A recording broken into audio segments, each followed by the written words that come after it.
What's up everybody? Welcome to Mixed Martial Arts, your go-to channel for all things MMA and comic books. Today we'll be looking at the UFC 238 main event, which was between Marlon Moraes and Henry Cejudo for the vacant Bantamweight belt. Marlon Moraes was riding a 4-fight win streak at the time of this fight, including wins over John Dodson, Aljamain Sterling, Jimmy Rivera, and Rafael Assunção. Henry Cejudo was on a streak of his own though. He was also on a 4-fight winning streak, and he had recently begun using a unique karate stance in his fights, starting with his fight against Wilson Reyes. And he won that fight by KO, then defeated Sergio Pettis, then he won the belt against Demetrius Johnson, and defended his flyweight title against TJ Dillashaw as well, with a first round KO.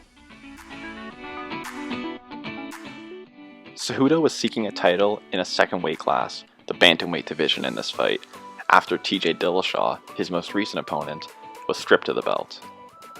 The fight started, and Marlon Moraes threw a nice leg kick to open up.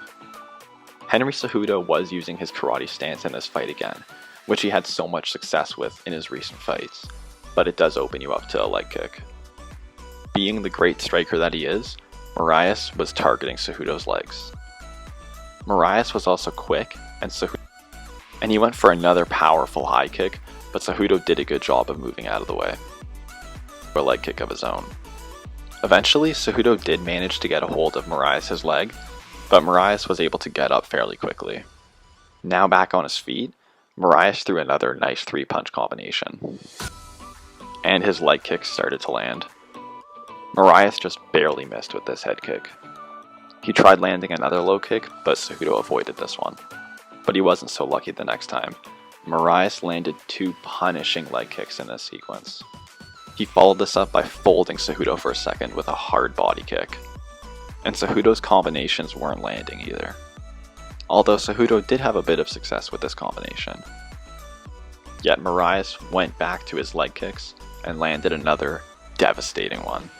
Cejudo was taking over, and this fight was extremely entertaining.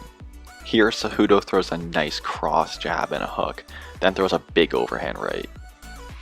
And the ref actually stepped in when Moraes complained of an eye poke, but as it turns out, it was a completely clean punch that Cejudo landed on Moraes, which you can see right here. The action continued right after, and Cejudo landed his first takedown, but Moraes was quick to get up. And Cejudo continued doing the most of his damage every time they engaged in the tie clinch with these huge knees. He also threw a head kick of his own, and when they got back in the clinch, Cejudo landed another knee.